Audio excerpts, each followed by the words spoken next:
باید آدم‌هایی که در رأس حکومت هستن پاسخ بدن به ترتیب. یعنی هر که صلاحیتی بیشتر دارد، قدرتی بیشتر برای تصمیم گیری داشته است، بیشتر مسئولیت داره.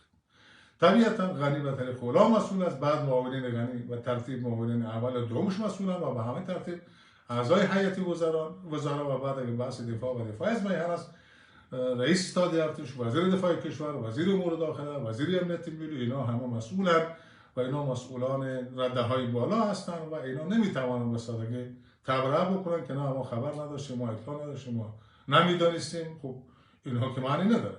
با شما همبستگی هم وجود نخواهد داشت،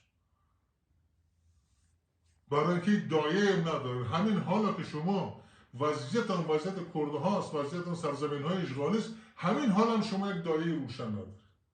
آمده خانه تان گرفته، اتاقهای خواب تان گرفته، در حریم خصوصی تان داخل شده، اما همین حال هم باز نمیتونه روشن گپ بزنید که ما با یک فاشیسم قومی خطرناکی پشتونی روبرو هستیم. حال هم پنهان میکنید، حال هم دروغ میگه به مردمتان، حال هم کتمان میکنید. مگر واقعیت غیر از این است؟ بفرضید شما اگر یک از این اقوام غیر پشتون اینقدر بهیمتن که حتی اکثریت بودن خودشان را باور ندارن، حتی مظلوم ترین آدمان این جهان اگر هستین، یک گوجور، یک اقلیت قومی که 5 تا هم هستین، این حق